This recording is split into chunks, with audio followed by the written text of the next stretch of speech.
are both really interesting things to note, and how the seafloor geologic features change as we move up slope.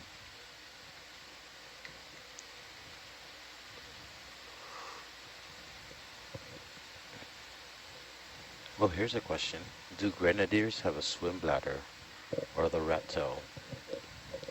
Nice. Yeah. Megan, do you know if grenadiers have a swim bladder? I don't think they do. Most of the deep sea fish do not have swim bladders.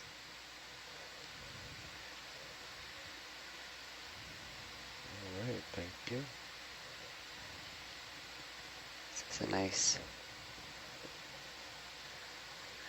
Wow.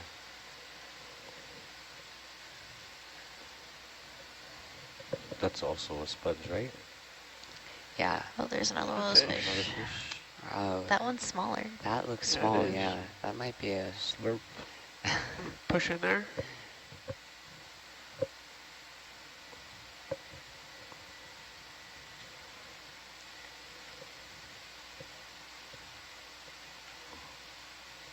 That one looks like good size.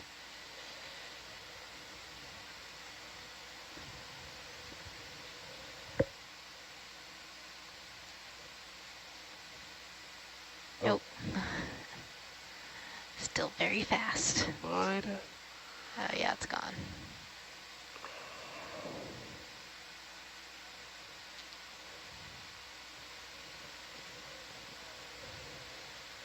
It's all right.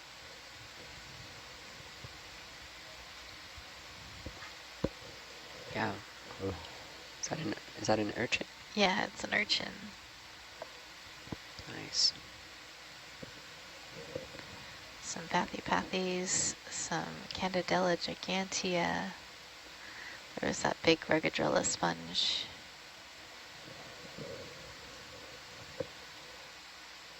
I'm gonna come up on that fish again right now. There's two of them.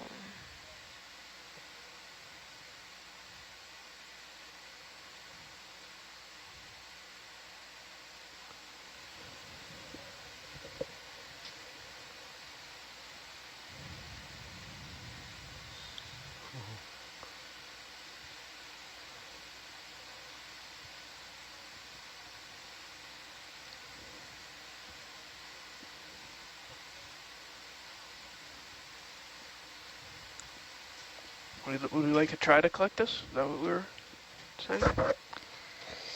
Well, I know Jeff will want to collect it if we can succeed. Okay. How you feeling about it?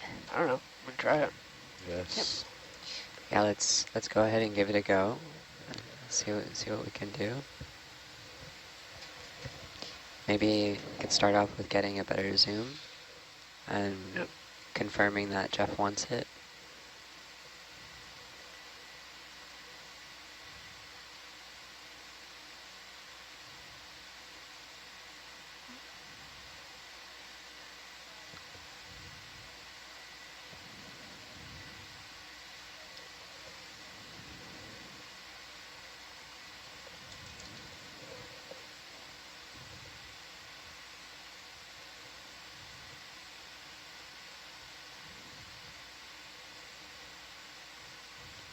Push in there.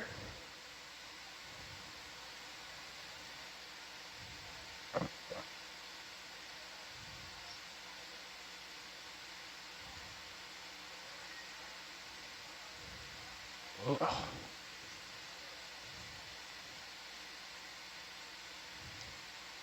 Slightest bump and it runs. It went just to port. That's pretty fast. It's very It's fast. just below us now. There it is.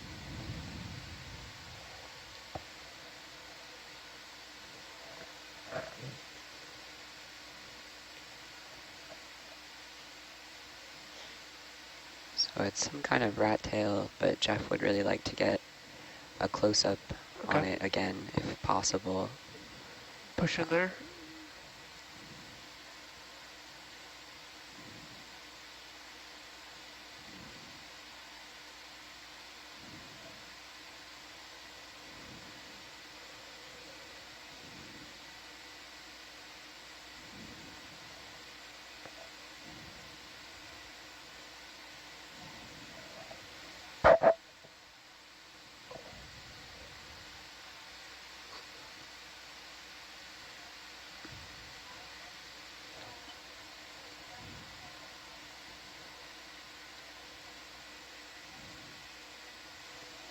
That's as close as I can get.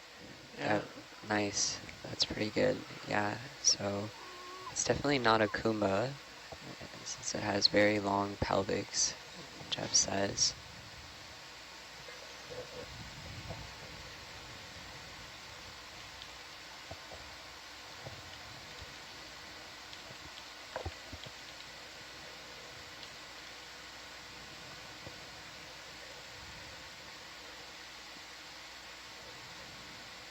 All right, so I think we're good on that zoom. We've Okay. got lots of good still images or screenshots. Right? Good on screenshots. Awesome. So then let's give it a try to Okay. sample it if Come possible. on. Yep.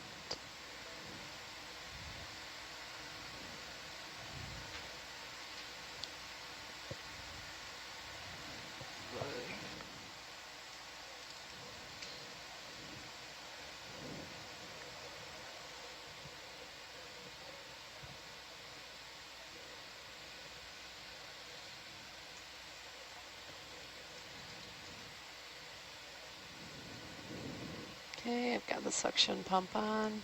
Okay.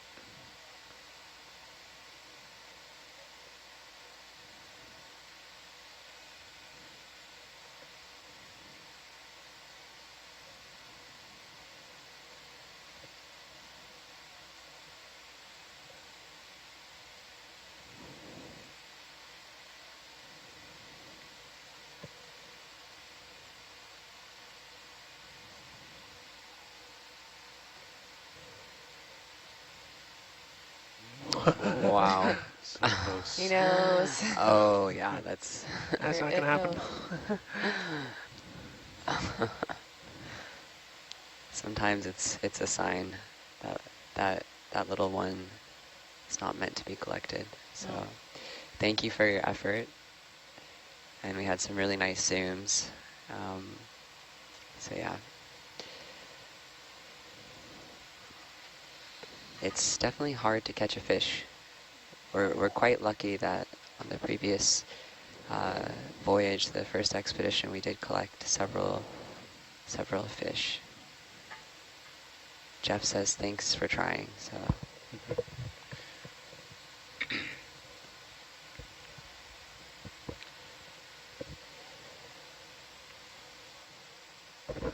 Okay, Megan, I got a question for you. All right. Okay, so this question was asking what went into the choice to choose this. I guess they're looking at some sort of map, and they said there's a neighbor to the south and just the northeast. Is there a specific reason why we chose this mount? Was it the depth or? So we were mapping all the way out here. Most of the area in the deeper areas of Palau have not been mapped. So when we were doing our dive site planning before the cruise, we were selecting potential dive sites based on satellite bathymetry, which uses small changes in sea surface height to calculate what might likely lie beneath the waves. Some pretty complicated math based on gravitational pull and how how the masses underwater affect sea surface height over time. So we were looking at those maps, and we targeted this feature because of its potential height off the seafloor and its sort of conical-like shape, but it hadn't been mapped prior to last night.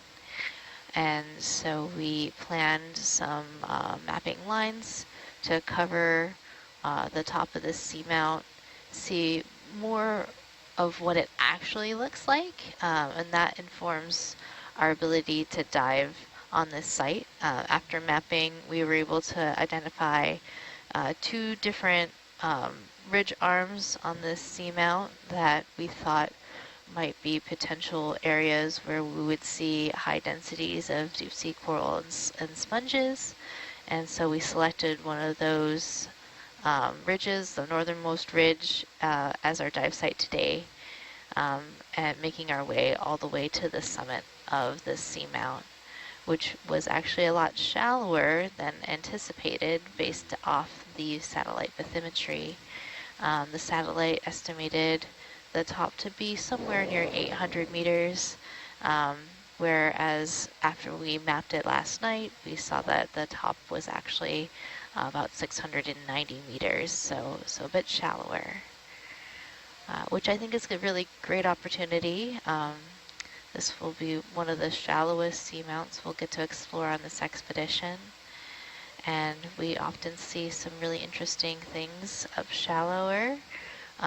We start to get into the ranges of some really fun taxa that I know everybody might enjoy if we have the great opportunity to see them, like the nautilus and the cebus, those red snapper. Savus. Oh, yeah. Thank you. There you have it, folks. Hopefully we get to see some savus. That was a good pronunciation you had there. Hey, thanks. This is a really nice perch. So savus is the queen. I can't. What's the name of it?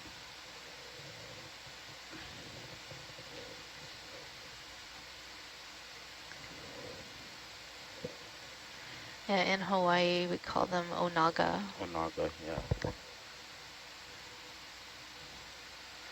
Can we zoom that sponge, the white one, coming up in the middle? I think it might have black coral on it.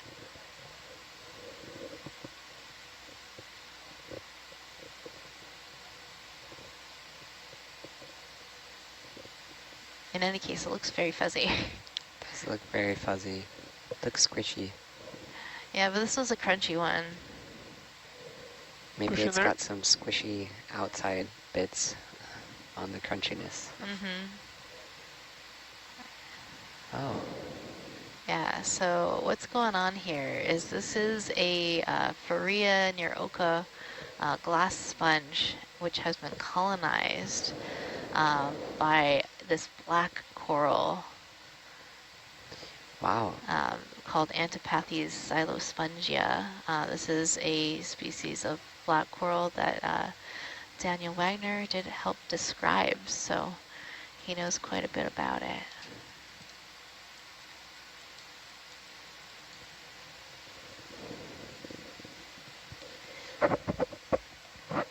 It makes it look like it's having a great hair day. If sponges had hair. Okay, come on. One of our scientists ashore thinks that there might be a lace coral off to the left. Les Watling, thanks for chiming in.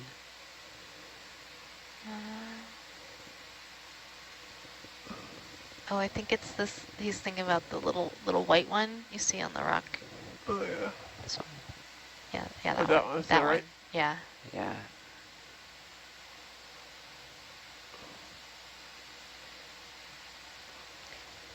And regarding that fish name, the onaga, Get there. our scientist ashore, Asako Matsumoto, has written in and said that that is actually Japanese, and it means long fin. The O means fin, and naga means long, referring to that fish. Push in there.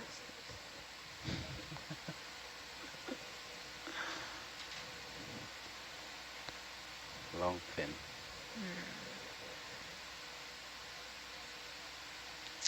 So this could be one of two things. This is either Pleurocorallium kishinoye or a Paragorgia that's white. It's hard to tell. It's hard to tell. It's small, not a lot of branches to go off of. All the polyps are closed.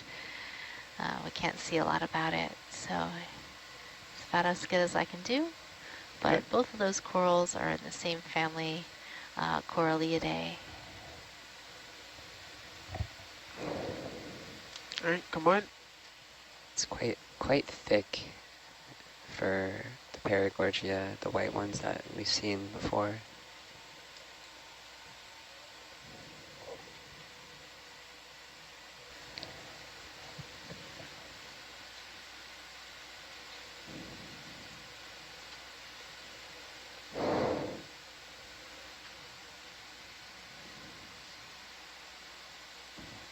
So on the note again of the sabus or the onaga, sabus is actually the name of, in Palawan, 2 different species. So one is the flame snapper, which is the onaga, and the other is the ruby snapper.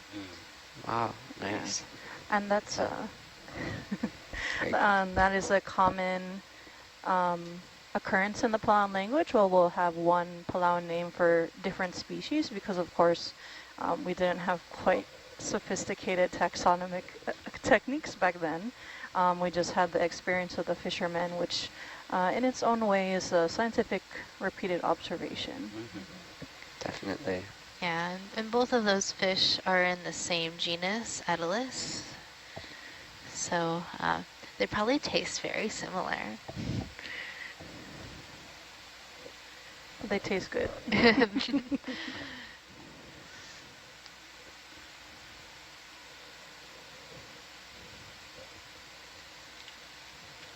Oh, there's that Venus flytrap anemone. The other one, the Actinoscyphia. So if everyone remembers from earlier in the dive when I was talking about the Pheliactis and how we would often see those on rocks, but then there's the Actinoscyphia, which is smoother, and you see often perched on corals and sponges. So this one is on a Bathypathes that's seen some better days. They will attach to bare skeleton. That gets them up off the seafloor.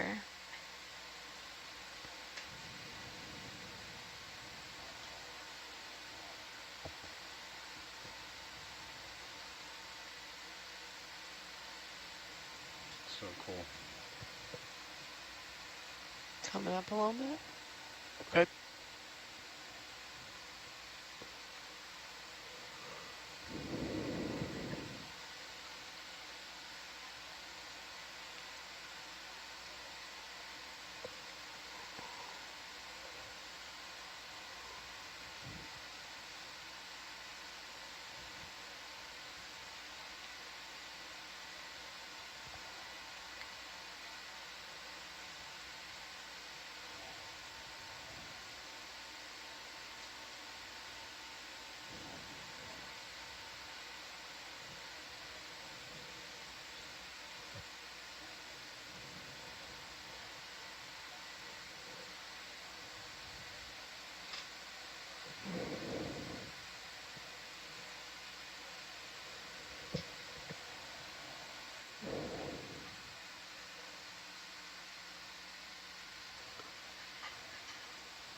We have about 100 meters to waypoint 4.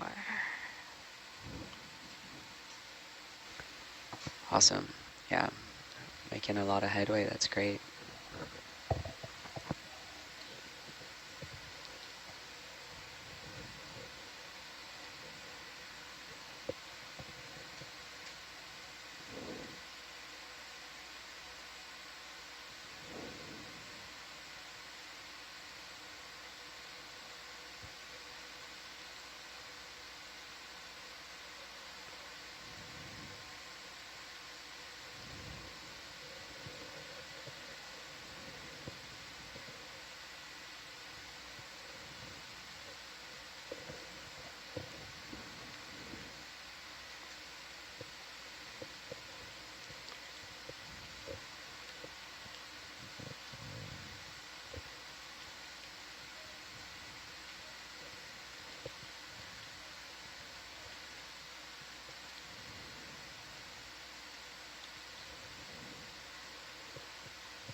So we're getting pretty close to 1,000 meters. Not quite there, but 30 more meters to go, and we'll fire our Niskin. Keep moving along here. Put in another move. Yeah. Yeah, that'll definitely be before waypoint 4, so keep our eyes peeled.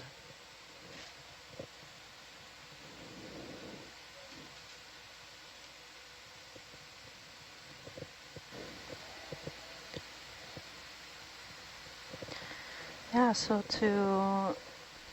I guess before we get ready to collect the Niskin of the eDNA at 1,000 meters, I think we did have a question earlier in the chat about if most of the organisms that are found on the seafloor are benthic and invertebrates, why are we looking primarily for vertebrates in our eDNA? And the answer is that the great thing about the eDNA is that we're able to capture things that have swam by in the water column. So even though a lot of what we're seeing is invertebrates, we would also be able to capture fish, that all of the fish hiding down there that we can't see with the ROV. Yeah. And sorry, go on. Go ahead. Oh, that's a beautiful coral there. Ooh, Caulophacus. Caulophacus. It looks a little Dr. Seussy to me. Yes. I love that. A lot of things down here tend to. Yeah, so this is a glass sponge in the family Euplectellidae called Caulophacus. On the top of its little puff there, you can see these little structures. Those are benthic ctenophores. They have these long feeding tentacles streaming out in the water column. They're called Shelfiella. And then there's Actinus scyphia, Venus flytrap anemone on the stalk of this big sponge. Mycum, yeah. Are those amphipods, or what are we seeing on it? Those are the benthic ctenophores. Those are the ctenophores. Push in there. Yeah. Oh, nice, yeah. Now I see it. Yeah, now you can see those feeding tentacles. Yeah, that's great. A nice view of the base as well. It's a really tall one. It is. It's getting right up into the flow.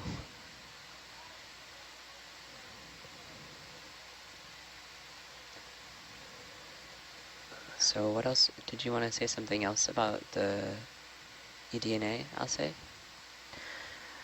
Sure. I think what I was just going to tack on at the end there is that the Palau eDNA project is mainly for fishery purposes, and it would be particularly pertinent here in this site that we're diving on now because the name of the entire sort of regime of Palau's exclusive economic zone is the Palau National Marine Sanctuary, but the site we're in is actually in an open area called the Domestic Fishing Zone, which is open to commercial fishing.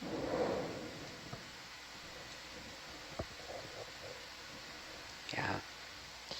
Yeah, and you might think that we haven't seen a lot of fish, but also we're moving through here with our big ROV with lights and cameras, and it's pretty common that some of those motile or moving creatures might be scared away or are not really attracted to us. So that's how there's all sorts of different techniques of studying deep ocean environments and benthic environments, some of which include baited cameras, where instead of having an ROV or a submersible moving through with lights and making sound, these baited cameras are quiet and just image and have bait, and you can see some of those fish and sharks and other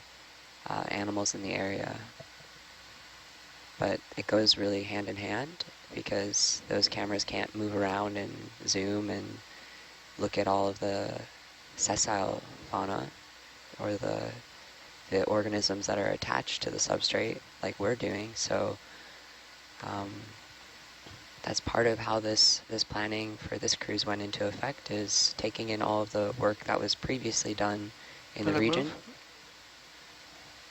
and considering that, and through multiple years of planning and a lot of discussions with stakeholders in Palau and partners at Pickrick and scientists from all over the world,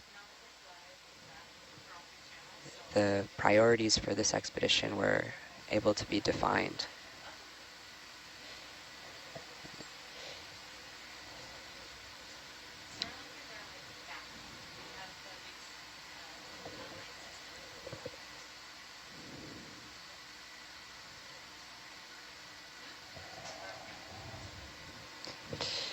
Yeah, thanks, May. So, wonderful partnership with OET. We're really glad to be here as a local research institution.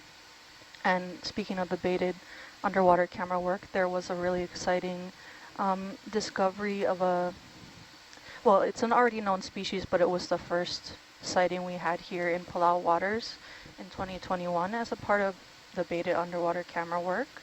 And that was a sleeper shark. So there are other vertebrate species moving through here that we might not necessarily see with the ROV.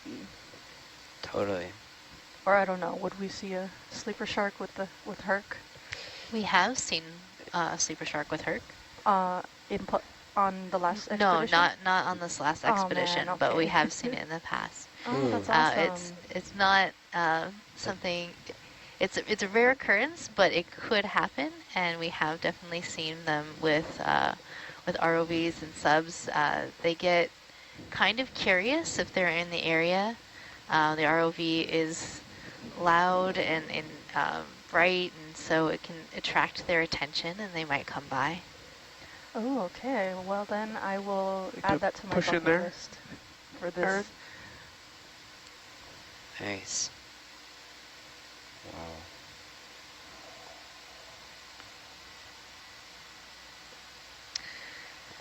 So this is a dead coral that has been colonized by some hydrozoans and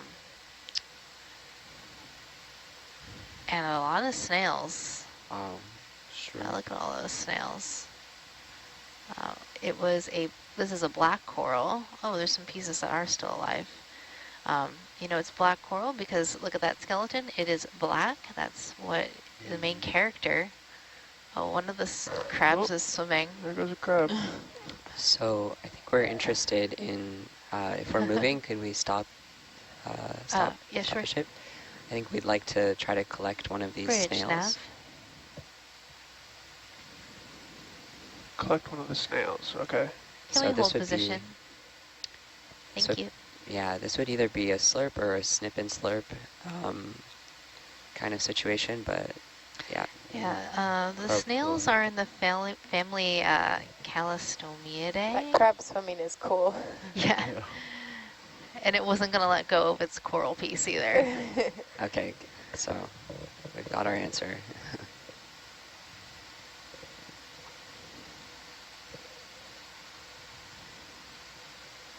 Yeah, so they could be something like Calliostoma. We've seen these different places in the ocean. I saw a few on the last cruise, but we didn't collect any. And this black coral is really huge for this depth.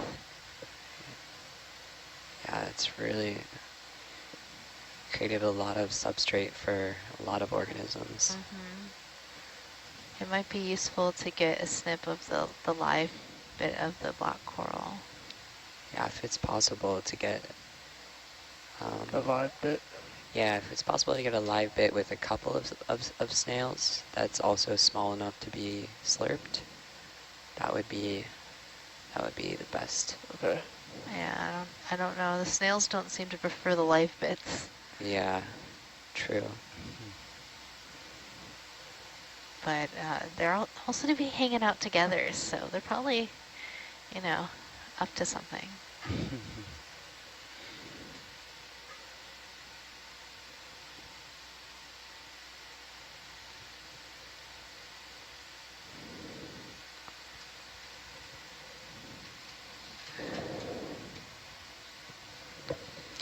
Yeah, go ahead and click the sample button. Yep.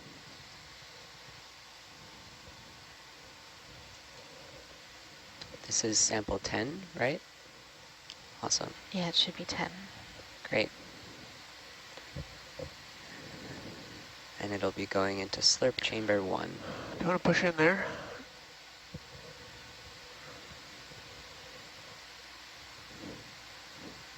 So we want to snip it and then try and slurp it? Is that what you were saying? It might be easier to just try to slurp the snails straight off the coral. I'm kind of thinking the same thing, yeah. Yeah, because otherwise this is the black coral is flexible, but it might get stuck in the tube. Yeah. All right, so let's try to just slurp maybe 1 or 2 of those snails and see how it goes. And then if it's not coming off, we'll Okay. come up with Do you another want me to pull plan. wide again? Yeah, can you come on? Yep.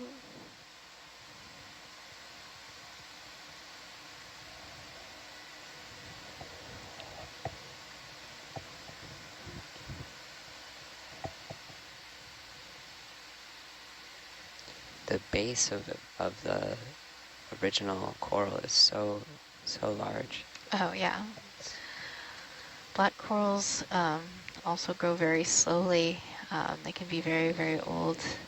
The oldest known living organism is black coral in the genus Leopathes. It was dated to be well over 4,000 years old. So is this black coral dead or?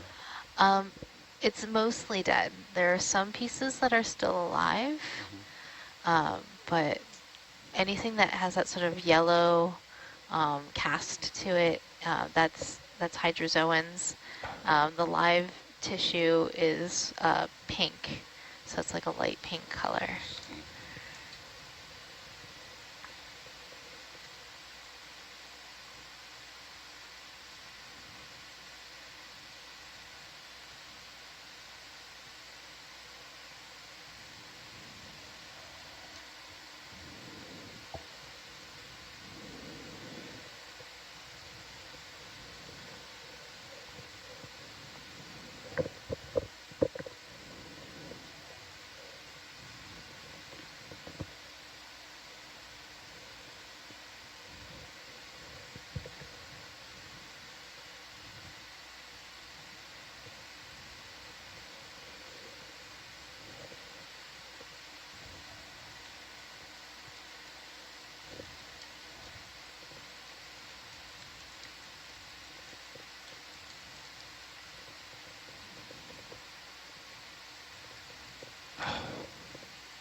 Current's really ripping. It tethers. Yeah. I gotta switch my angle here a bit. Yeah. Actually, I think I'm gonna come around to the other side. Yeah. Whatever is best. We can take our time.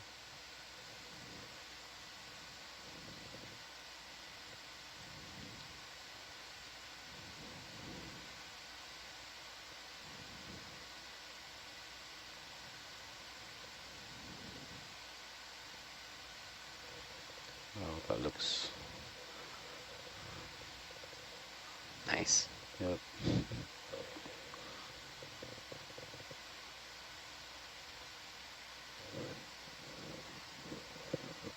Maybe try.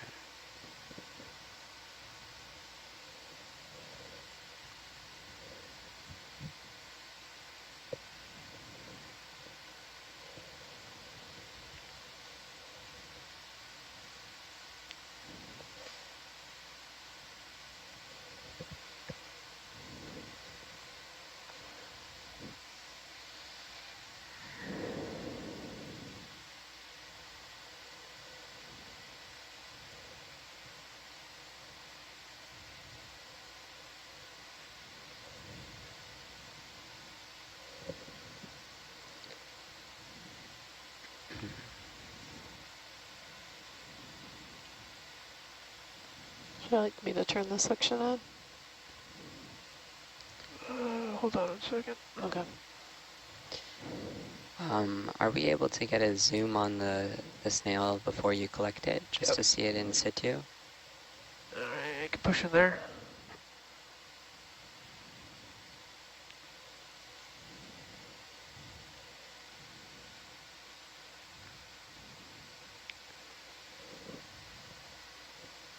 Nice.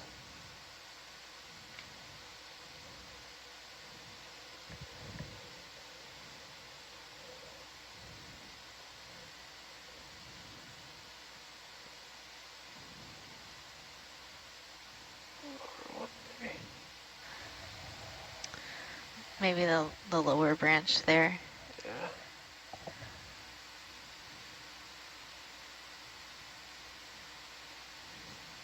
Oh, look at that, it's just eating. That's as far as I got.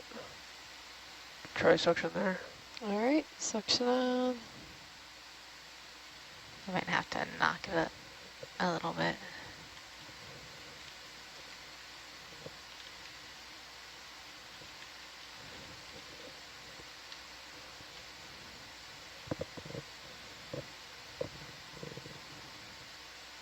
Oh, yep, there it There went. it is. Awesome. If it's Oh, it's in there.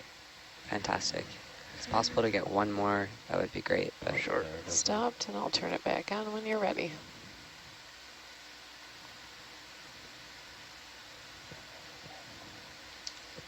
Alright, turn it back on. All right, back on.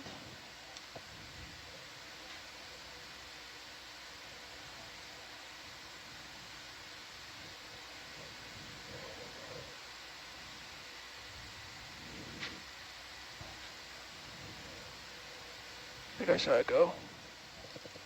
nice. Awesome. There it goes. There it is. Fantastic. All right. So that's a great collection. Thank you so much.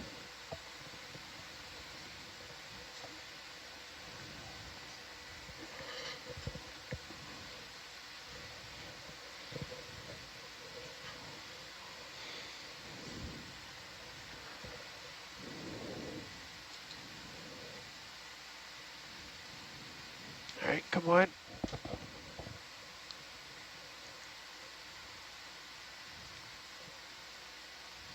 Can we look at the snail that's on that yellow coral?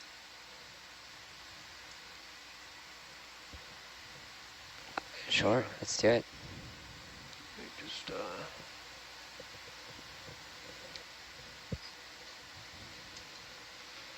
still the arm.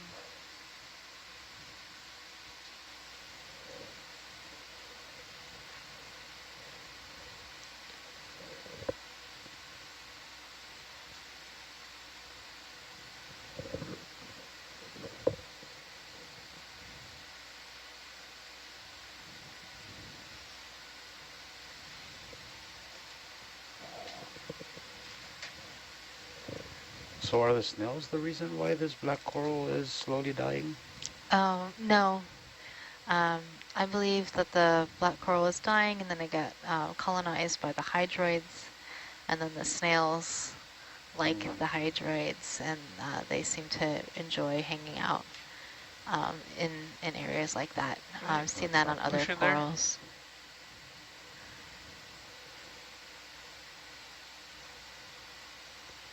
It's a different kind of snail, I think.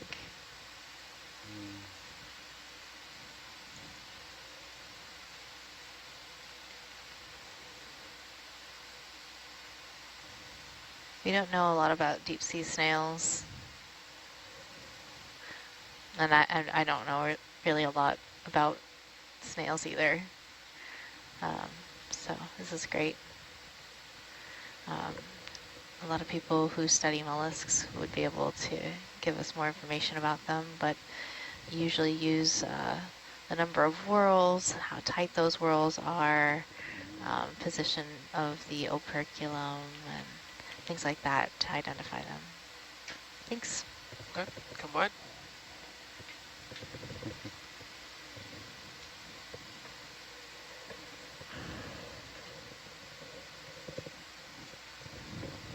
So are these snails, they produce the shells that the hermit crabs we saw earlier were using?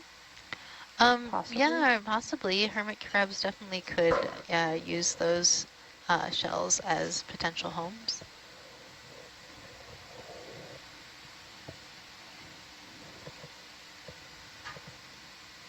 Got a comment from the chat saying Jake is awesome in driving the bus and picking up all the kids. That's a good comment. Probably my mom or something.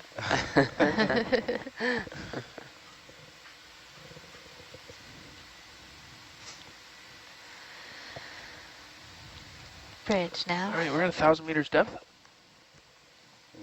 Yeah, that's great. So I think this is a good, maybe we can do our Niskin here. Okay. It's a perfect spot. Let me come down a little bit. Yep. Seems to be.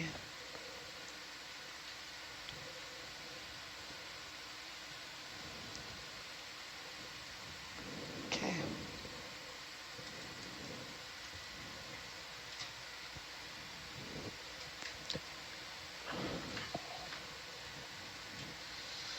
So this is where we're doing the eDNA sample, right?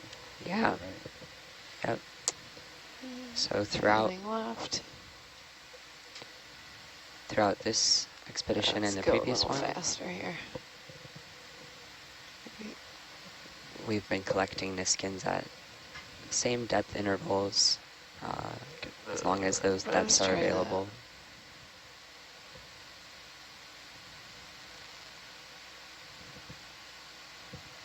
We're going for Niskin Go. 2. Number 2, yeah. Right? Yep. Well, we got rings now. We do Yeah, have it's rings. easier for the snaggletooths. Awesome. But the lottery balls are so fun.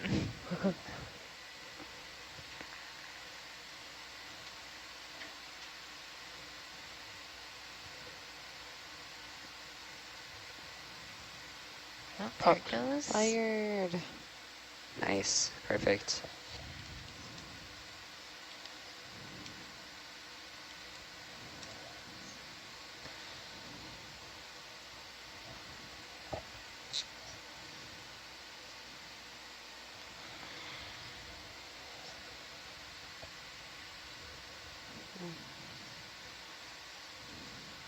See if I can square you up a little. There you go. Extend.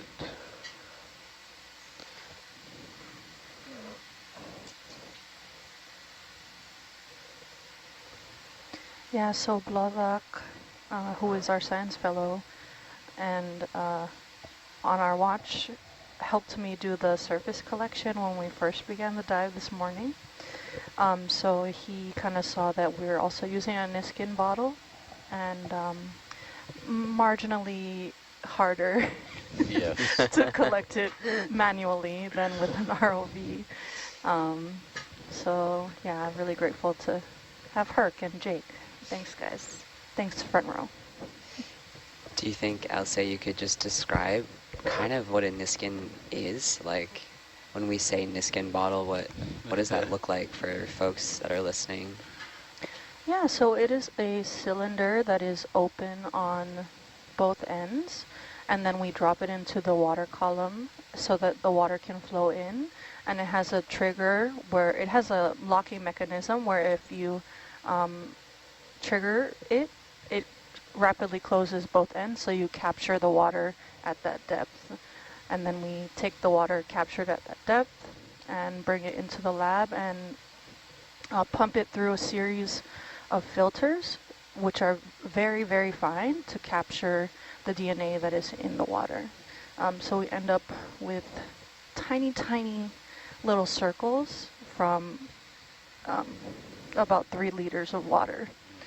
So it's a laborious process, but if you can imagine, it tells us a lot, as we already talked about. Awesome. So the ones we collected this morning is more on the surface. Are we using that to compare with the ones we're getting from the bottom? Yeah, so all of the samples we will be collecting at different depths and different GPS locations will give us a really, hopefully, better idea of the pelagic ocean as a whole and what sort of creatures are there. Awesome. And there are some margins of errors, and that's later in the analysis process after we collect it and they start doing the sequencing, which is sort of above my depth, so I don't know if there's a DNA expert sequencing on board. But to my understanding, we are still able to get a lot of useful information out of it. All right.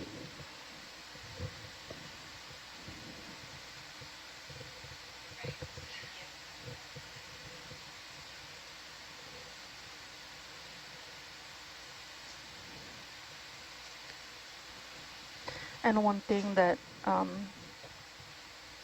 is sort of maybe one of the shortfalls of environmental DNA, but also an opportunity for more exploration, is that when we're collecting eDNA samples, they can only really tell us what's there that we already have the DNA sequenced. So as you can imagine, for a lot of deep sea species, they don't have DNA sequences yet. But luckily we're able to get this data now, and then hopefully if that becomes available in the future, we'll be able to go back and see that. All right, appreciate that.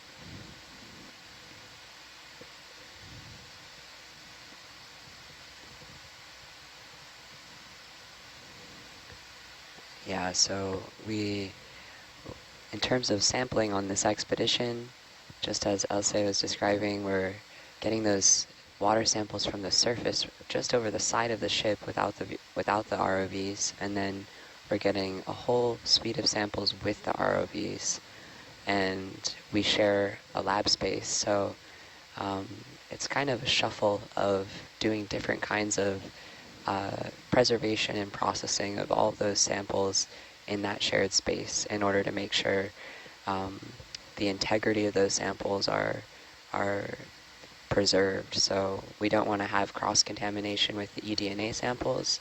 So when we process all of our biological specimens and coral snips and fish, we do that at a separate time. And once that's all finished up, the eDNA Pickrick team comes in and filters water that was collected from the vehicle. And similarly, when the vehicles go in the water, that other round of filtering begins. So when we're diving, it's kind of where the action is online, but there's always many activities happening off watch, during and after and between dives for every department. In the science team, there's a lot of sample processing, and our incredible education team and science communication fellows are doing ship-to-shore interactions around the clock. I think they had a couple already even during our watch, connecting with students and community groups from all over the world and locally as well in Palau. And our mappers are mapping around the clock. They're also our navigators. And our pilots are making sure the vehicles are in good shape and doing a whole lot of different post and pre-dive checks for the ROVs. And our video team is similarly making sure all of our video feeds and satellite feeds are running and recording, and all of our various team members have roles, and it's really a 24/7 operation. We have several folks also off watch that are making all this magic happen. Our data engineers and expedition leaders and our communications lead, and all of our incredible crew that actually operate the ship that we are all living on and that the ROVs are connected to. Shout out to the cooks too. Shout out to the cooks, the engineers, the deck team, everybody. There's a lot more people than just in this room that makes this happen. What we got here? Whoa. Got some nice structures around here. Definitely, yeah, this is a really great spot in the currents, you can tell. If we have a moment to do a little snap zoom on some of what we're looking at here, that would be great. Yeah.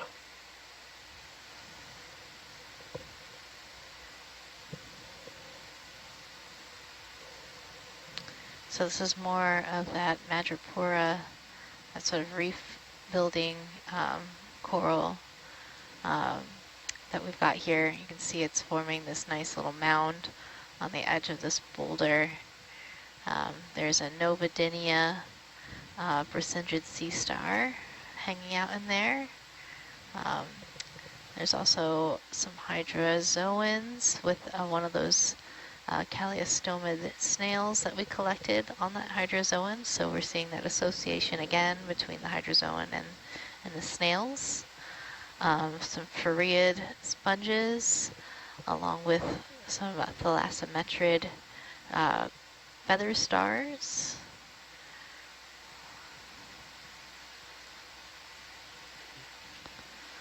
It looks like there's an Anelopsamia rostrata, another type of sclerotinian coral, Chrysogorgia.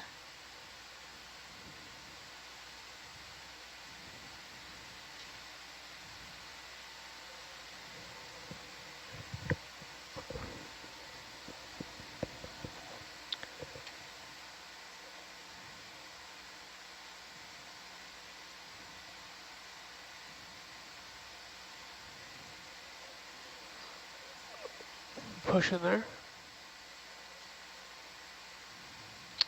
And on this this coral, we've got some Amphianthus anemones, along with brittle stars, lots and lots of brittle stars. Oh, they're very tiny. Oh yeah. Amphipods.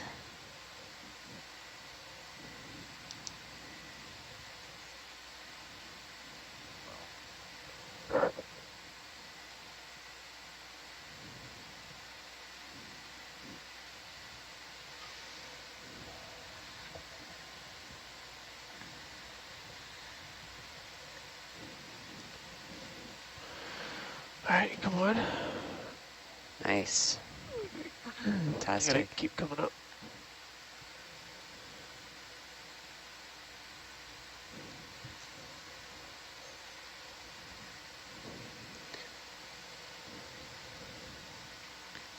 Yeah, pinnacles like that, like areas that have 360 degrees all the way around them, tend to have really nice current flow. And you can see how some of these corals are bending in the breeze.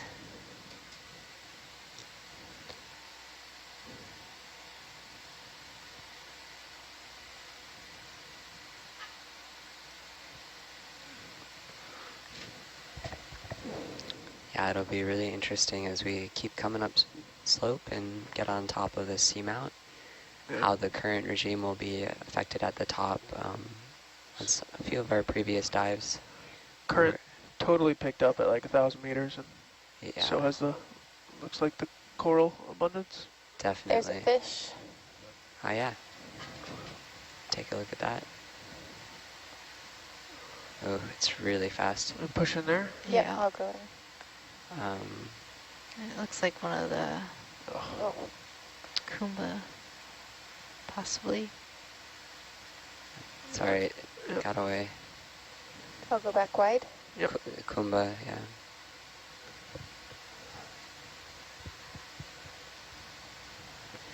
Also seeing a bit of coral rubble on the ground, so there might be even more of this madrepora further up on the seamount, forming big reef-like structures.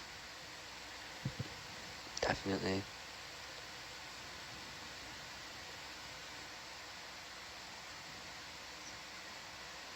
Yeah, can we take a quick look at that white coral there on the left? Just want to see if it's a black coral.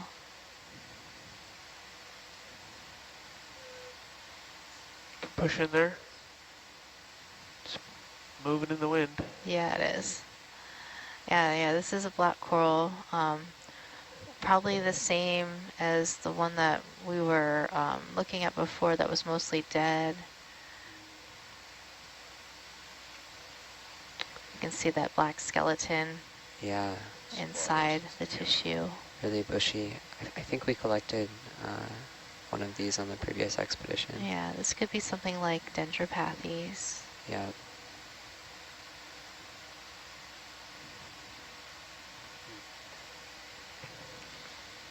Alrighty. Yep, that's good, thank you. Go on wide.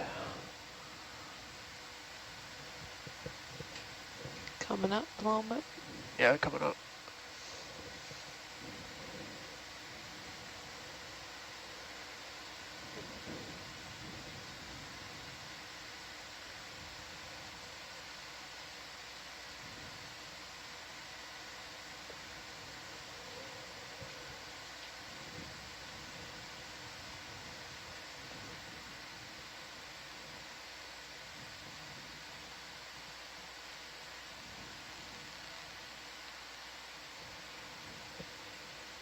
So we're just passing waypoint 4.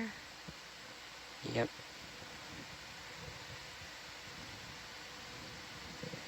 We made quite a lot of headway. Yeah, we did good at moving along. Got a lot of nice zooms as well. But how much more bottom time do we have? I think we're gonna come up on our watch we've got another 40 minutes or so, and then I think we're gonna be on deck 4 hours later, so probably another approximately 4 hours? 4 hours or so given the summit depth. Yeah, it's pretty shallow. It should only take about 30 minutes. Yeah. So gives us plenty of time to investigate what's going on the summit and maybe do a little moving around there.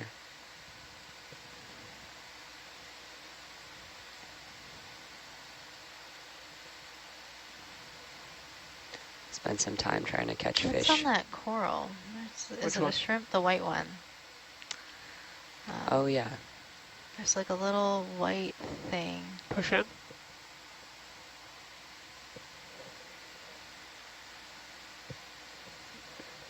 is it a gastropod? Oh, yeah, Looks like a little gastropod. it is. It's How do you Oh, see maybe it's a that? hermit crab. Yeah, Yeah. nice. Oh, cool. Yeah, the shape of the shell yeah. was really interesting. It's a very beautiful shell. It is a really nice one.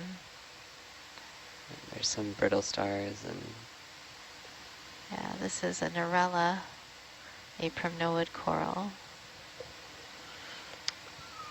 nice. Alright. We're good. Come out.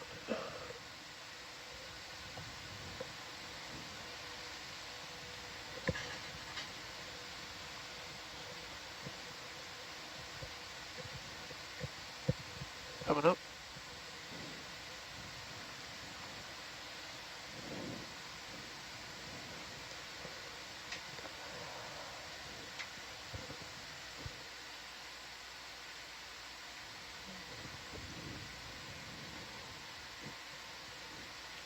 Oh yeah, there's lots of coral rubble here. Yeah. Ooh, yeah, look at these ledges. Nice.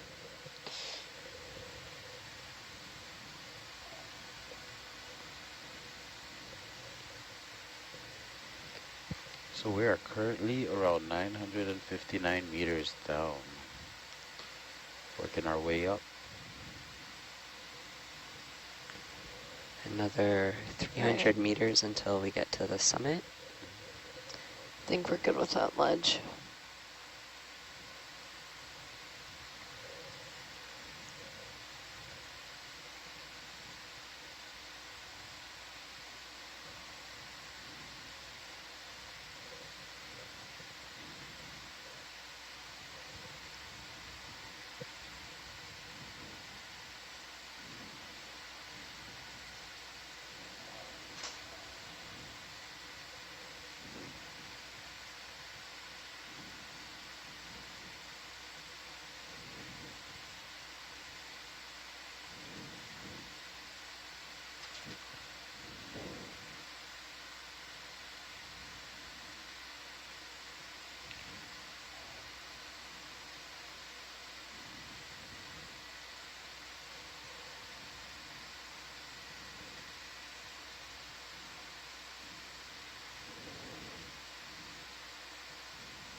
So these are some interesting formations of rocks. Yeah. Very interesting erosion, weathering of these. Is that an urchin? Yep, that's a Histosideris. Oh yeah, that's that pencil urchin, right? Yep, you got it. Oh, and there's a cookie star over there too. Wow, this is really, really great. Can get some zooms on some of these if possible.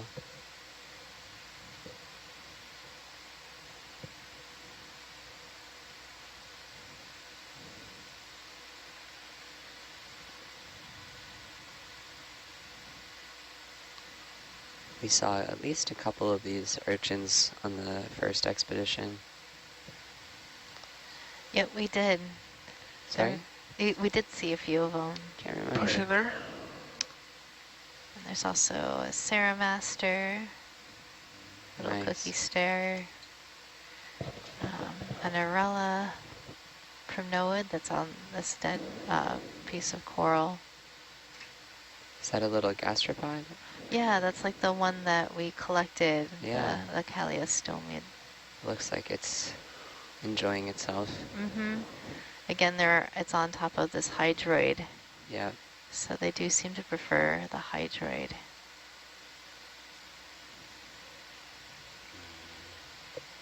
A little squat lobster as well.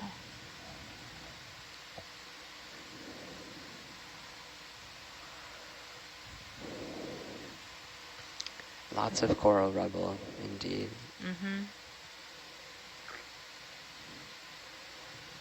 Nice.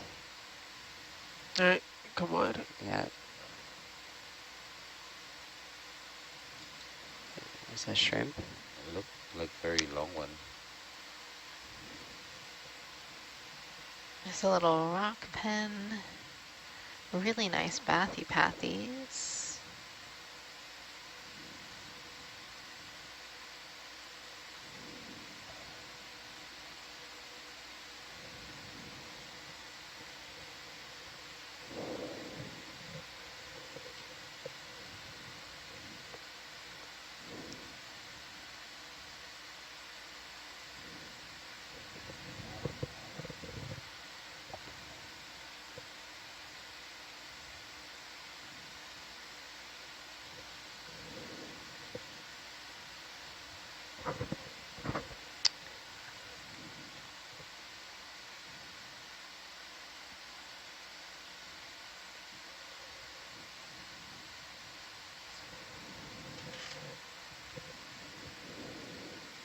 I can see a fish above Herc in the Atalanta Oh yeah. camera. Oh, it's a big one. Mhm. Maybe it'll come towards the front. I think it's a cuskeel.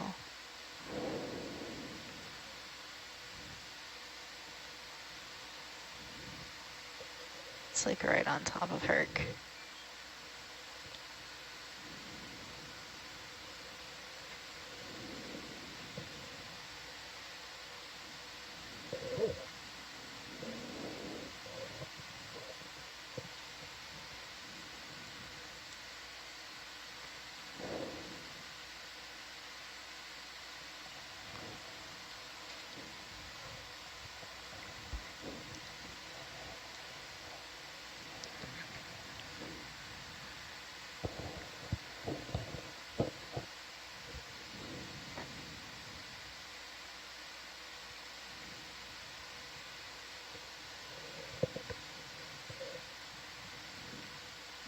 Let's zoom in on that middle one, the brownish one.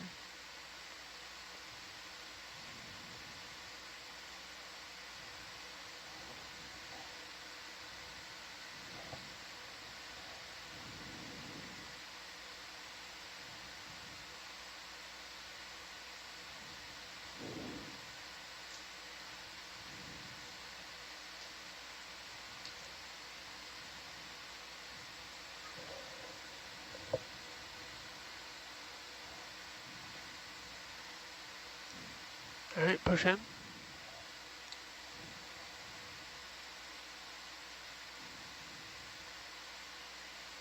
So this is a black coral. Probably Stauropathes.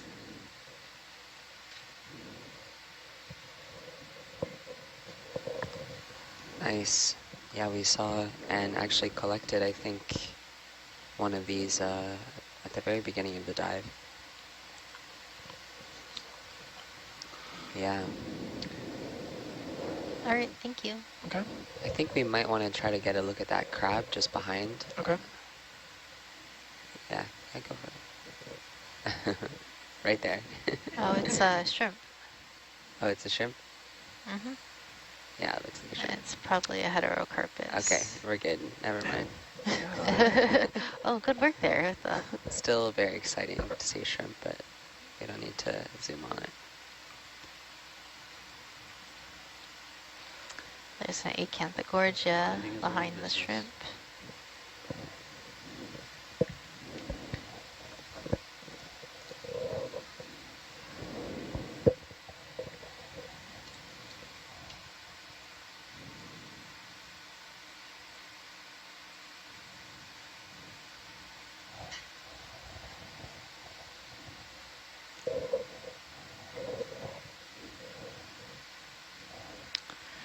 All right.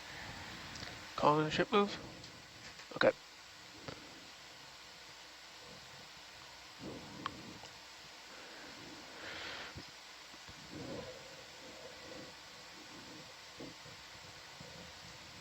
Ooh. Dang it. Oh, did you see something good?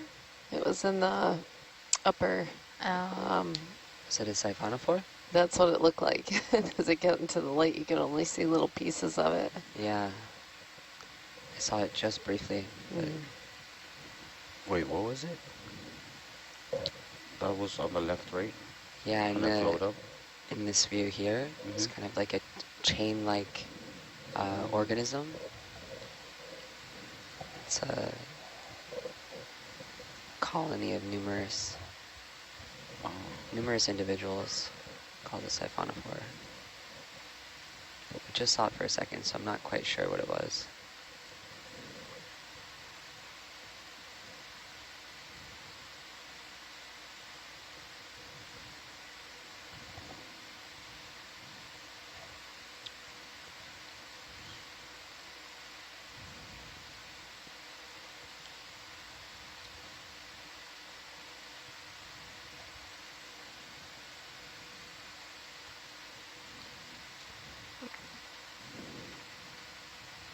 Push in there.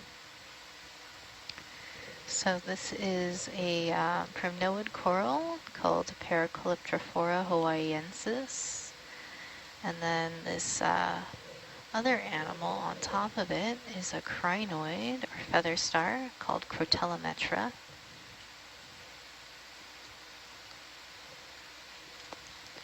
Is that a little sponge off in the background? It's out of view now.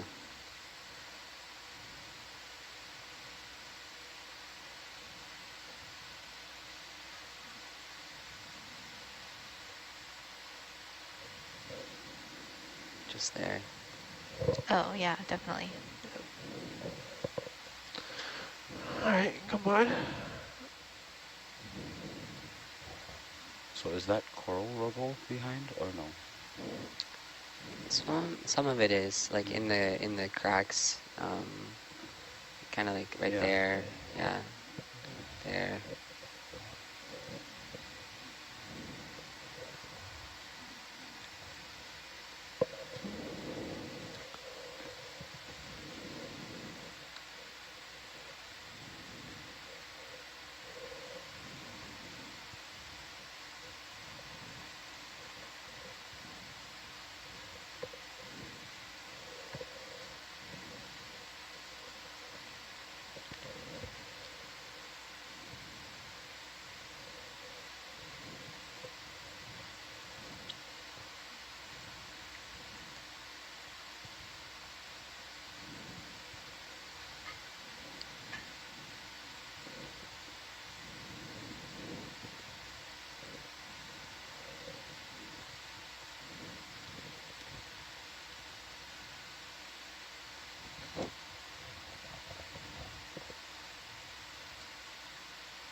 There's a fish.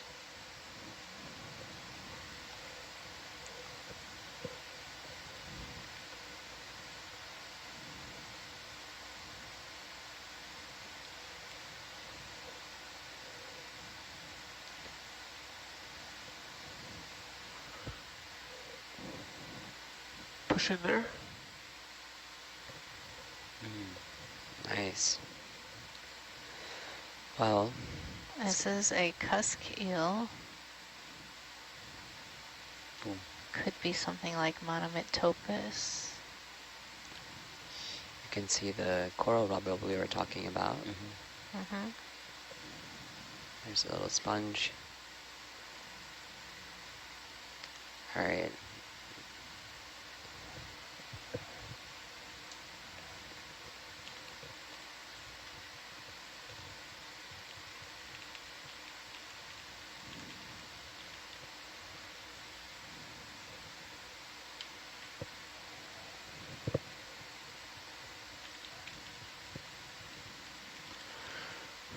All right.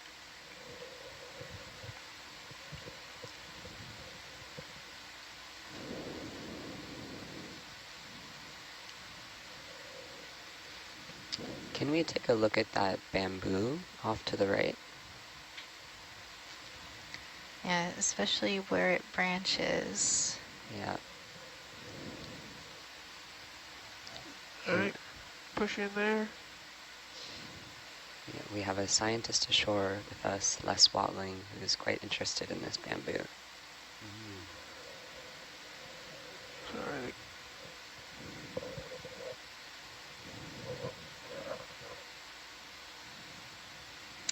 So it looks like it's, might actually be branching at a node, or is that just my eyes? No, I think it's internodal. So the branch is happening in between two nodes. So is that more than 8?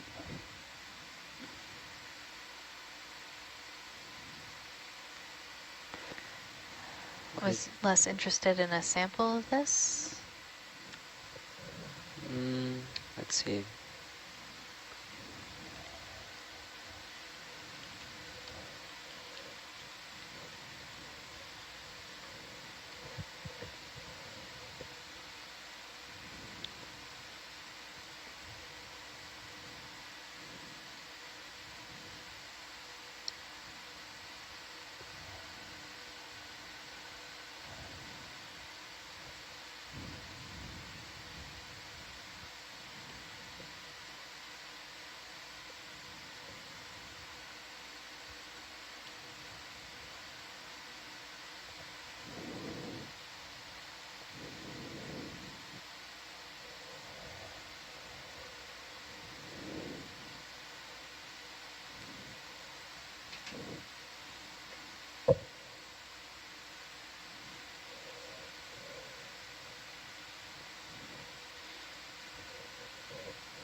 Yeah, so I think if it's possible, if we're moving, let's stop and All right, come on. Yep, the ship is stopped. great. So let's get set up to do a snip and slurp, if that's possible. Yeah.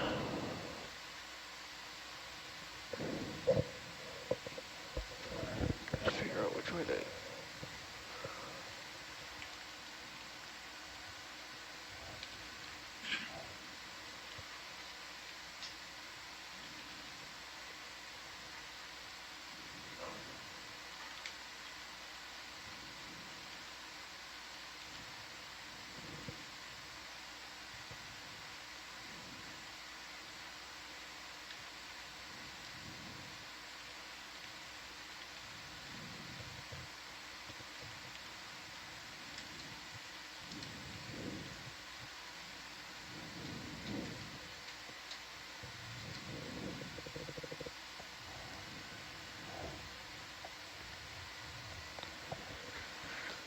And where would we like to snip it?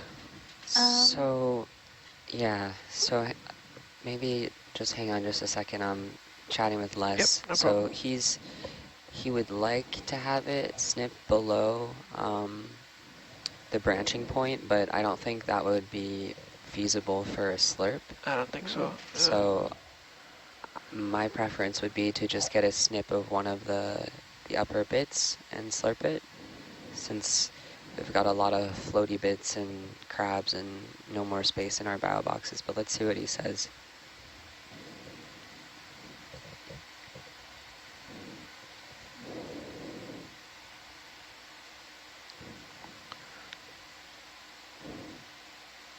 Could try and snip it twice. What was that? We could try and snip it twice. Like one whole piece might be too big, but like Yeah, if you were to, I don't know if that's another option, to get one side of it and then yeah, get kind and then of get below underneath the node. Yeah, yeah. yeah.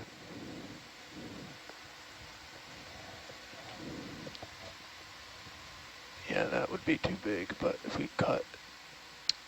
So let's see. He'd like at least a piece that's 10 centimeters or so. Okay. So yeah, I mean, I think we could try the sort of shorter.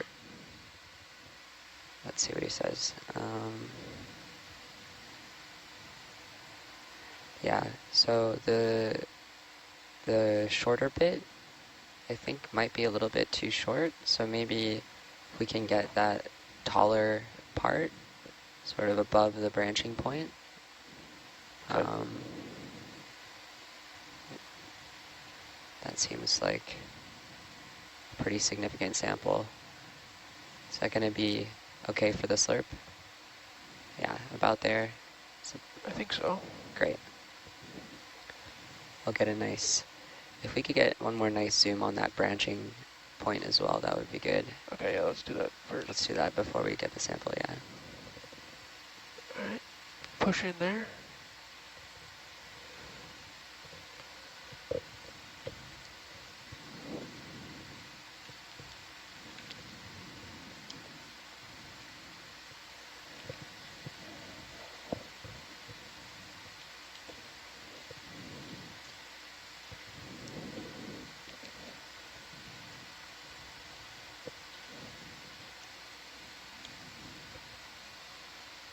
Maybe if we can just pan up a Yep. little bit from there.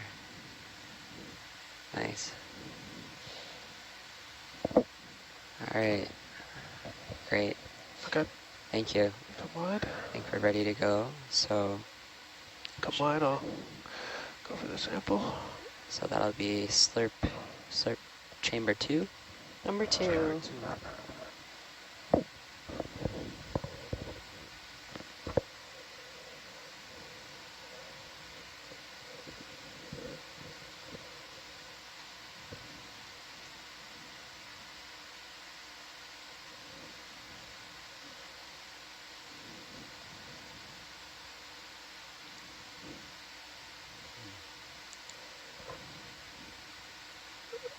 About there. Yeah, I think that's pretty good. I can't see quite how much higher it goes out of. Can you tilt the camera up, Sarah, a bit? Yep. Yeah, that looks good. Right, tilt up. Oops. Very slow. Up that a little bit.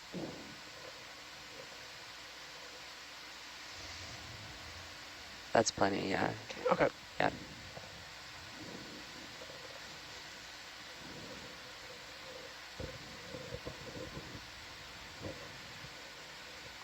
Great. Fantastic.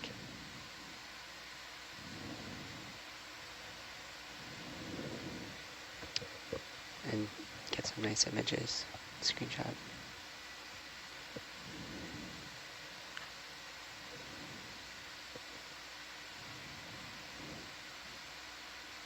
All right, you can tilt the camera down. All right.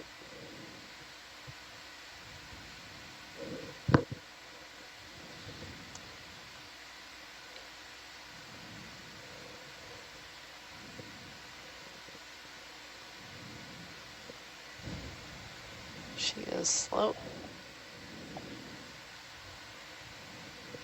I'll turn the suction down as well when we start to slurp though.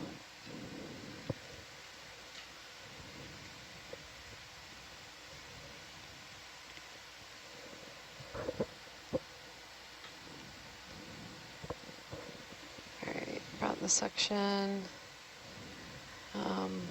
down to about 1500. Now you turn all the way up. Okay.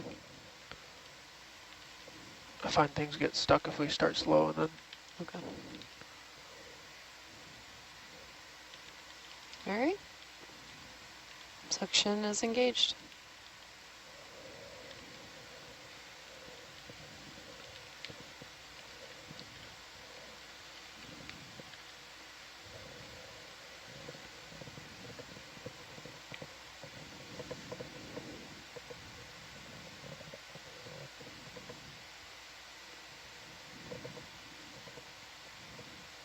Oh, there it goes. There it goes. Nice. In the tube. Awesome. All right. Turned it off for the moment. Fantastic. Okay, so before we get moving, we're going to do another zoom on the branching point and where we collected it. Okay, you can push in there. Maybe tilt up just a little bit more. Boop. Um,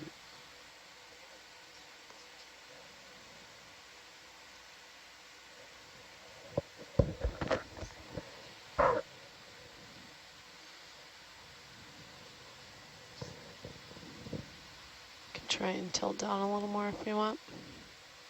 Right here. There you go.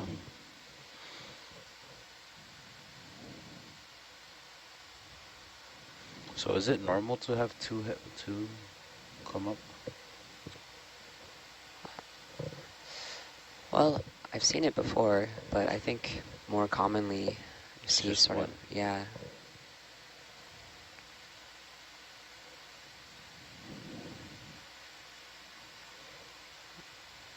Fantastic. Did you get some nice screen grabs of that? Yeah, awesome.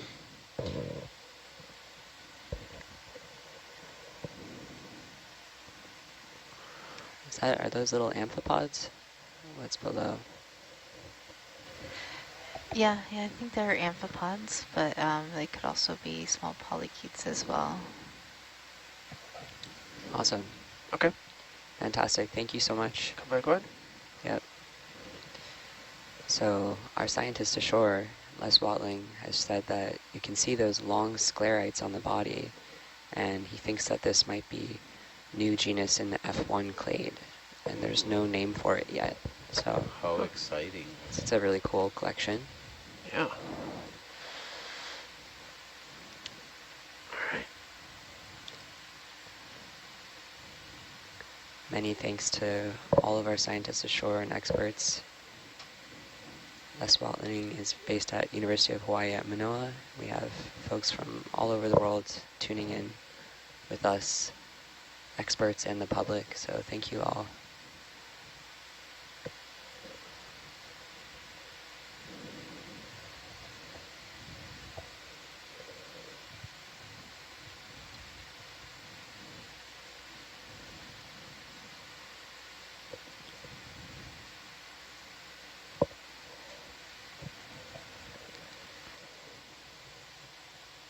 There's another pencil urchin.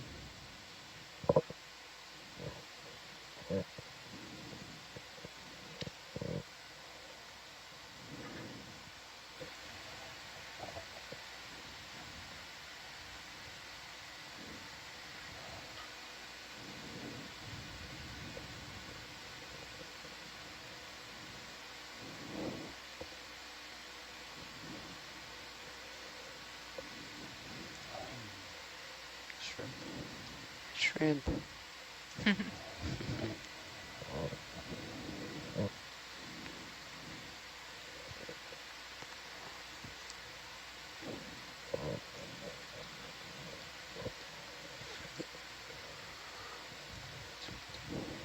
For those following our dive plan, we're just past waypoint 4 and around 920 meters.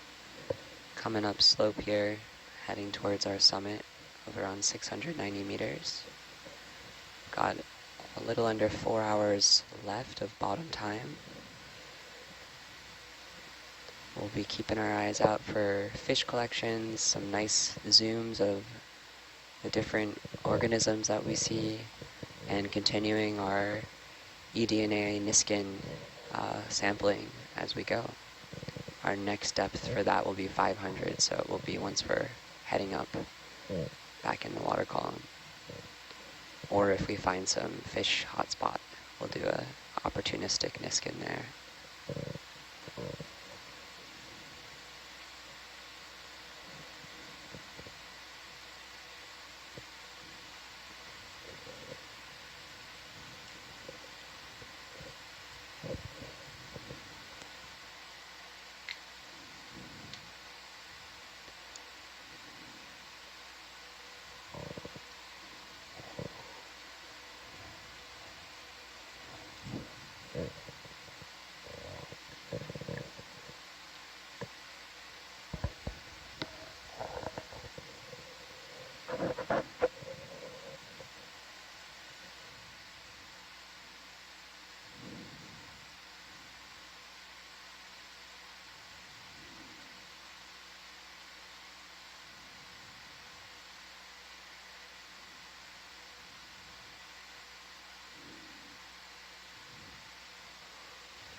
Can we do a quick zoom on that?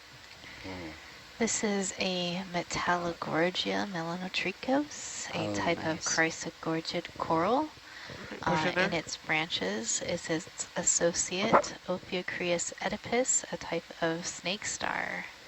We always see this association between these two animals. Awesome. Really beautiful species. Yeah.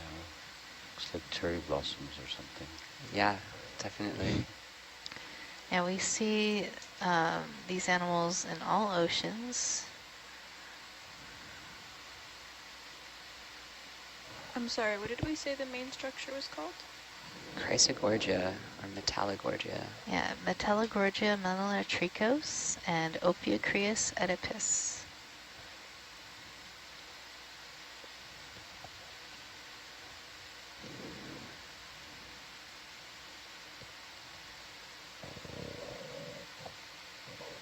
That's great, thank you. Okay, come on, Aaron. Thank you.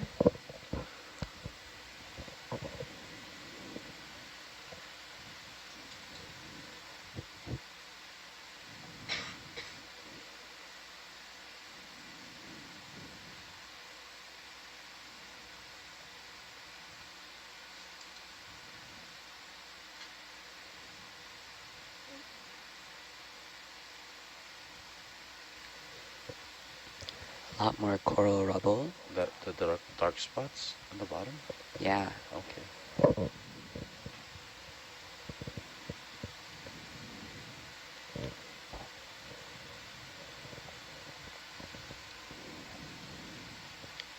So a lot of these organisms want a really hard substrate to grow on, but some of them can grow on sediment or in the sediment, and some can grow on coral rubble. We collected a really beautiful glass sponge of the squishy variety last leg, and it was growing on top of coral rubble, which was really interesting to see. Its spicules kind of interwoven with these old pieces I see. of coral. So it's fairly easy for you guys to pick it up. Well, I don't know if it's easy, but Jake is very skilled. Check the map. All of our pilots are really skilled at being incredibly delicate with the kind of equipment that doesn't seem to be very delicate. These big mechanical arms, but they know how to handle them quite well, so.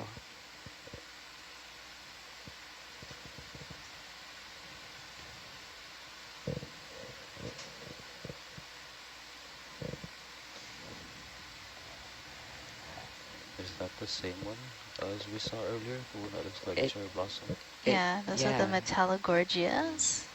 2 of them, yeah. Mhm.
Can we stop for a Regadrella today? Which one's that? That vase. Okay, yeah. Yeah, can take a zoom on that. And so we're coming up here on our watch change, and we're past waypoint 4, heading Push in up there. slope. Got a little under 4 hours left of this dive, and we're gonna get up on the summit soon. So it should be really interesting. So be handing it over to our next watch. This is a glass sponge in the family Euplectellidae called Regadrella. You can tell that by the texture of this sponge. It's got sort of these holes all around its face-like body that are kind of irregularly spaced, and that has this beautiful sieve plate up top Oftentimes we find a pair of shrimps living inside. All right, come on.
Oh, there's a bottle.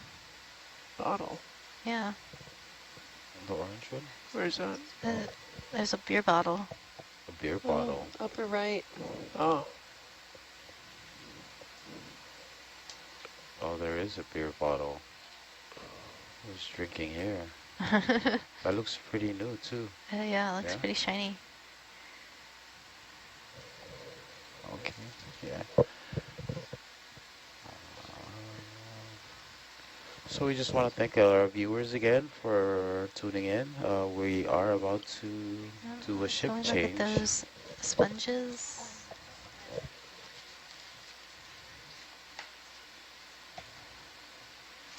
Okay. Sounds good. All right. all right, Thank Aaron, you you can push in for... there. Oh wait, where's shift change? You're all right. Do you not want me to push in? Yeah, you can hold there. We'll just Okay. do shift change. Okay, sounds good.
Good afternoon. I don't know.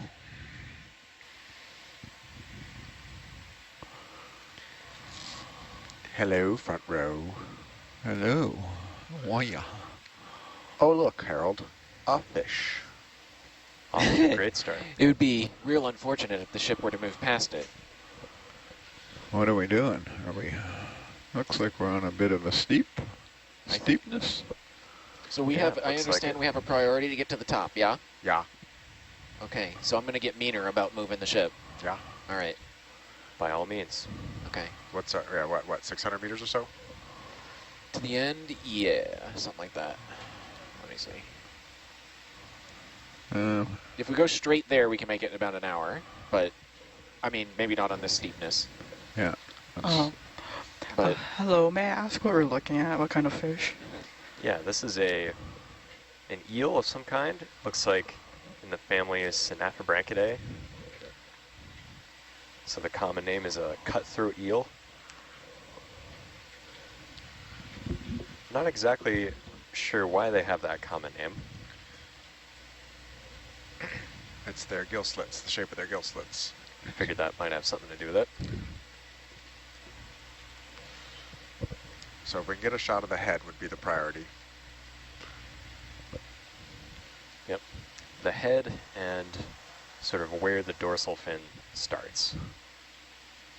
And of course now it's going under a ledge. Oh. Oh, goodbye.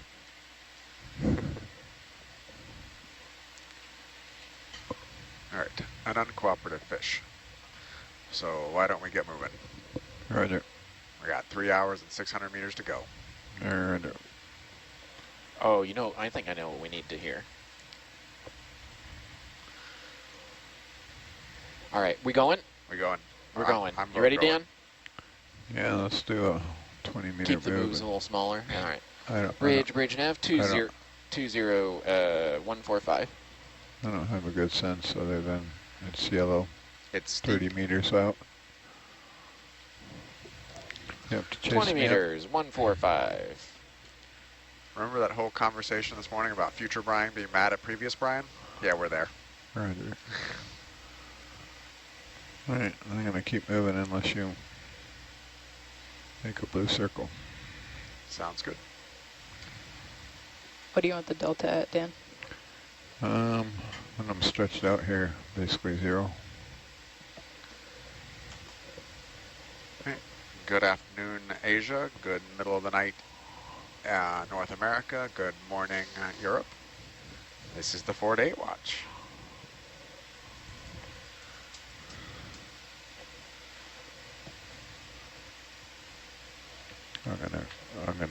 We'll keep climbing up here and I'll stretch it out as hard as I can. That way if we get a steep spot, we got a few minutes to come up before it hits the wall. This looks kind of steppy there, I can't tell.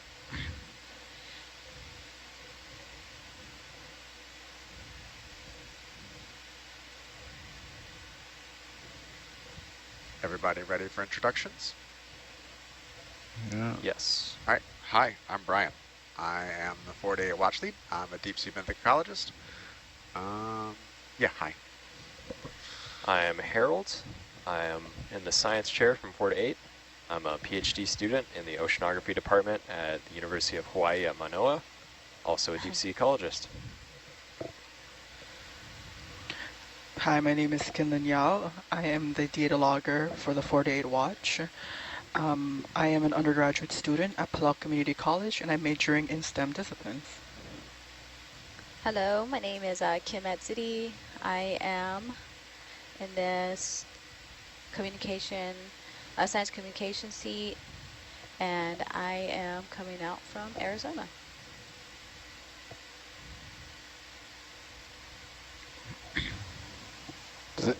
Am I next?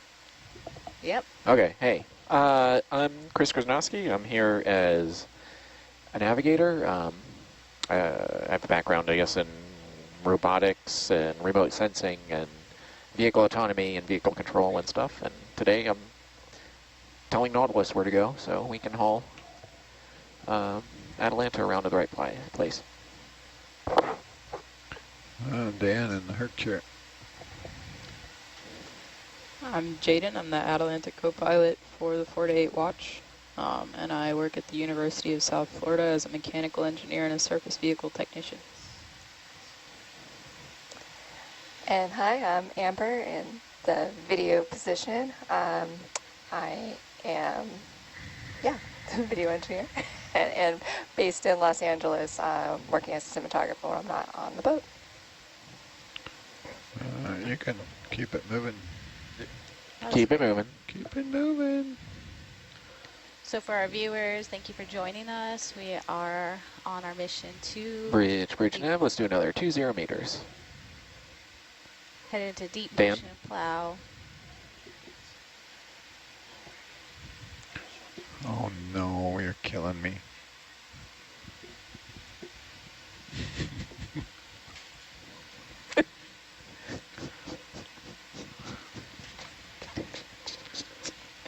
I just got that out of my head. You're welcome.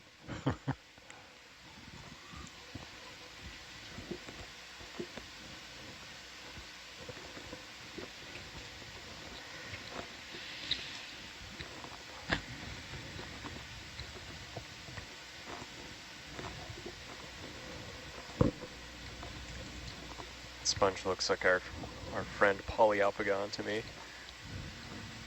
Potentially? Faranema. Some kind of faranomatid. Yeah. Yep, that was I think it was a faranomatid and a Paraclyptophora. What we were just looking at. Got a couple more of the Paraclyptophoras primnoids, a couple of these yellow, nearly impossible to identify Paramercias.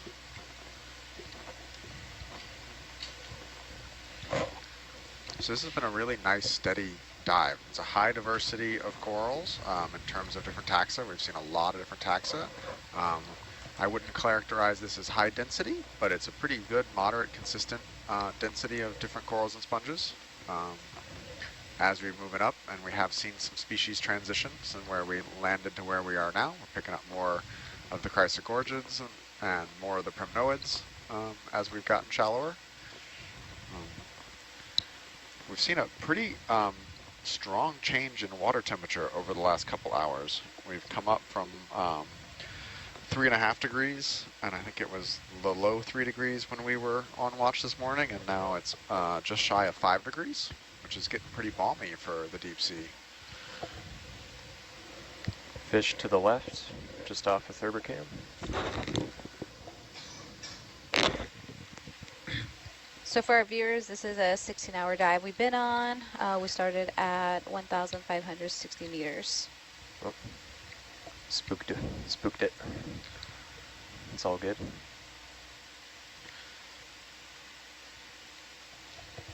Yeah, and we have a strong goal of achieving the summit at just a little bit shallower than 700 meters.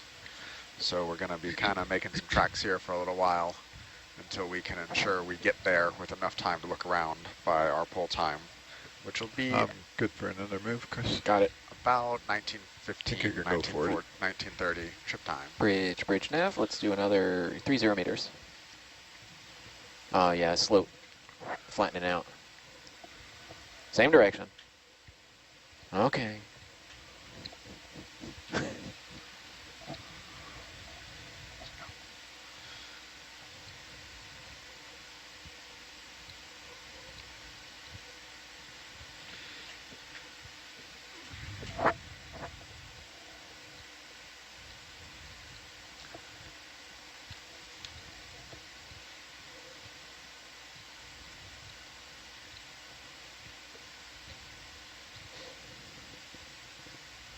Spider or crab? I can't tell. Crab, homalid.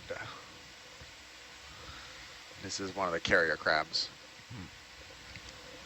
What is it carrying? It's got a little something. It's pretty lame.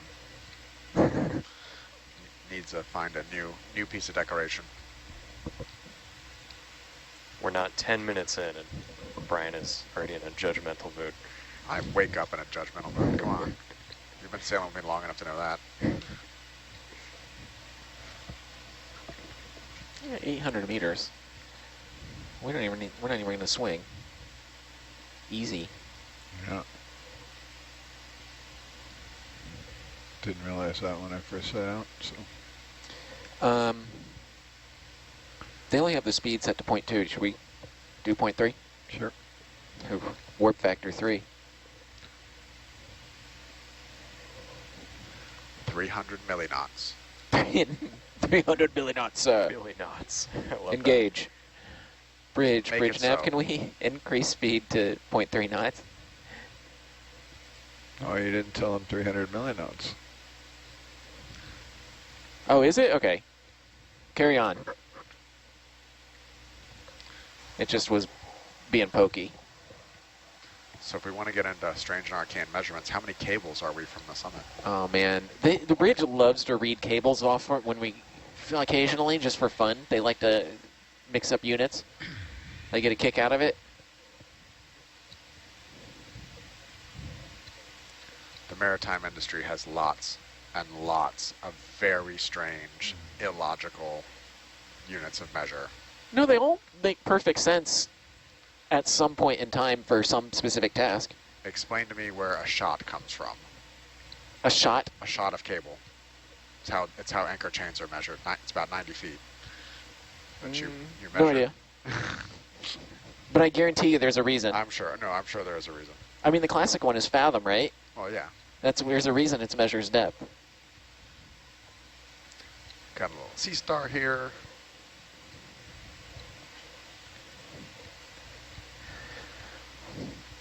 Another mushroom coral, coup mushroom corals coming into sight here.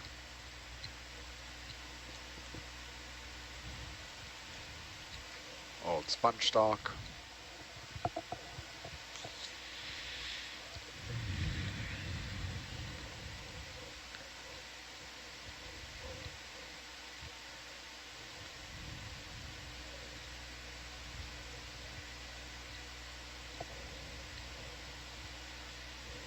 So this is the first time this seamount has ever been mapped, was last night. And this is the first exploration of any type that we're aware of in the deep sea. So all of the seafloor you're seeing here is brand new to human eyes. And we're exploring about, what are we, 70 miles from shore? Something along those lines. 80 miles. 80 miles west of Babaldob in Palau. We're in the domestic fishing zone. So this is an area that is open to domestic commercial fishing in Palau.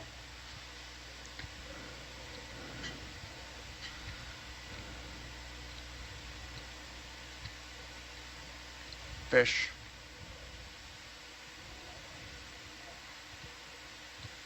Zoom fish. This looks like another small rat tail or Bathygatus.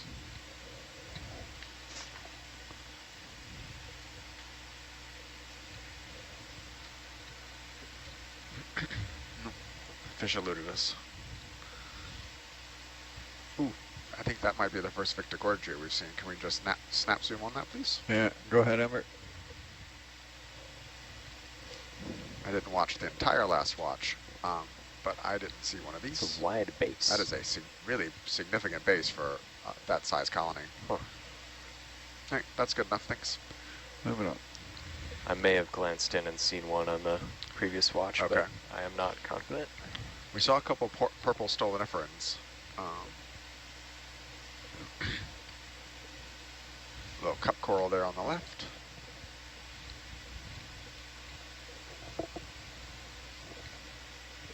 Ready for another one, Dan? Yep.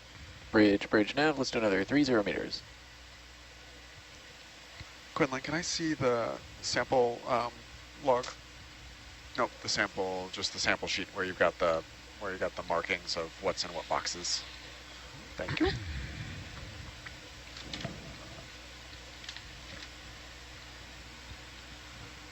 Our red book says there's something escapee in the front box. Yeah, Yeah. Well, That would be our squat lobsters, I think. yeah. Oh, that's it? Okay. I mean, considering that we Quick tried zoom on there, this. Emmer.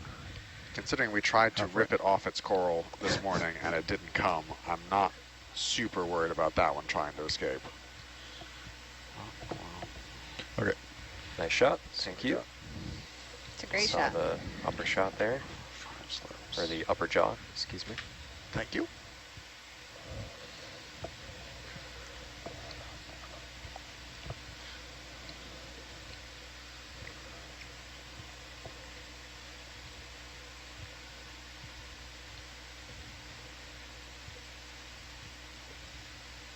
I'm pulling in out, so I'll wait for a second here. Can we zoom star while we're waiting? Sure.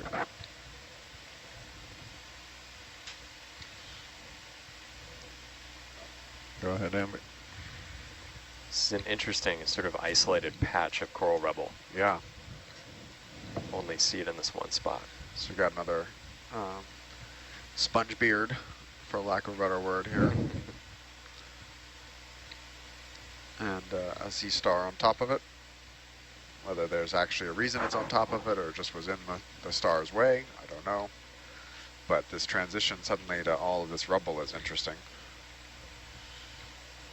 All right, I'm happy. Thanks. Okay, there we go.